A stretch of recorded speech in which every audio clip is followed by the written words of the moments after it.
Assalamualaikum warahmatullahi wabarakatuh.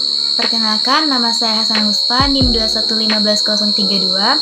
Saya salah satu mahasiswi di Institut Agama Islam Negeri Syekh Abdurrahman Siddiq Bangka Belitung yang bertempat pada Fakultas Tarbiyah Prodi Bimbingan Konseling Pendidikan Islam.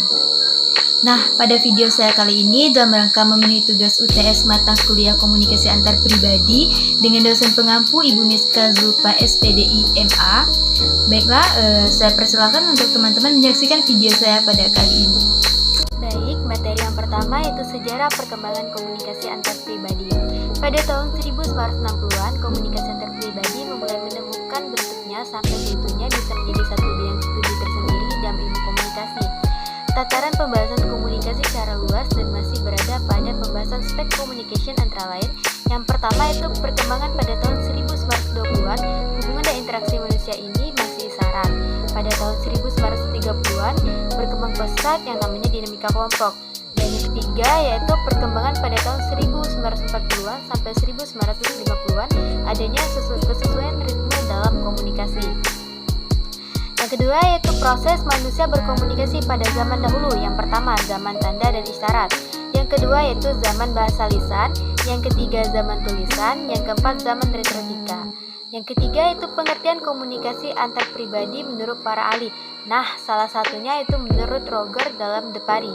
Komunikasi antar pribadi merupakan komunikasi dari mulut ke mulut yang terjadi dalam interaksi tatap muka antara beberapa pribadi.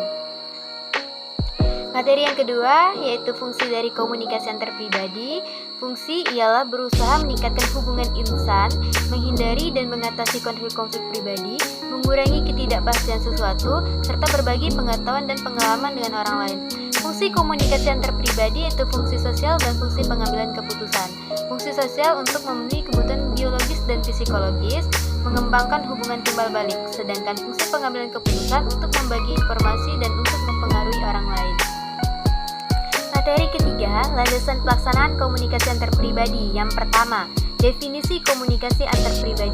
Komunikasi antar pribadi adalah proses pengiriman dan penerimaan pesan-pesan antara dua orang atau di antara sekelompok kecil orang dengan beberapa efek dan beberapa umpan balik seketika.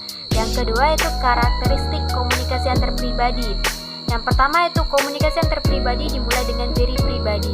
Yang kedua, bersifat transaksional. Yang ketiga, mencakup aspek-aspek isi pesan dan hubungan antar pribadi. Yang keempat, adanya kedekatan fisik antara pihak-pihak yang berkomunikasi.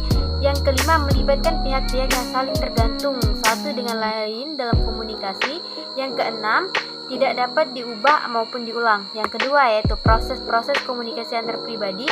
Adanya pesan, adanya penerima pesan, adanya efek, dan adanya umpan balik.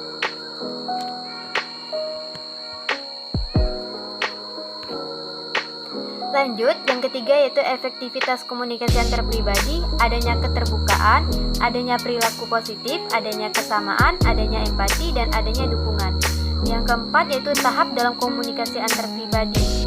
Yang pertama, penginterpretasian, yang kedua penyediaan tahap, yang ketiga pengiriman proses, yang keempat perjalanan tahapan, yang kelima penerimaan, dan yang keenam penyediaan balik tahap. Materi yang keempat yaitu strategi layanan komunikasi antar pribadi. Strategi komunikasi merupakan panduan dari perencanaan komunikasi dan manajemen komunikasi untuk mencapai satu tujuan. Untuk mencapai tujuan tersebut, strategi komunikasi harus dapat menunjukkan bagaimana operasionalnya secara taktis harus dilakukan. Dalam arti kata bahwa pendekatan dapat berbeda sewaktu-waktu bergantung dari situasi dan kondisi. Strategi untuk meningkatkan layanan komunikasi antar pribadi yang efektif. Yang pertama, mengembangkan 4 keterampilan dasar dalam komunikasi yaitu membaca, menulis, mendengar, dan berbicara. Yang kedua yaitu memperkirakan waktu terbaik untuk mendengar dan berbicara. Yang ketiga yaitu kejelasan dalam berbicara. Yang keempat, menyampaikan isi pesan secara verbal dan non-verbal. Baik, mungkin hanya itu yang bisa saya sampaikan pada video saya kali ini. Jika ada salah kata dalam penyampaian video, saya minta maaf. Kepada Allah saya mohon ampun. Saya berharap bagi teman-teman yang menonton video saya bisa bermanfaat. Dan saya berharap juga pada video saya kali ini bisa mendapatkan hasil yang memuaskan. Mungkin hanya itu yang bisa saya sampaikan. Saya akhiri, wabillahi taufiq wal hidayah. Wassalamualaikum warahmatullahi wabarakatuh.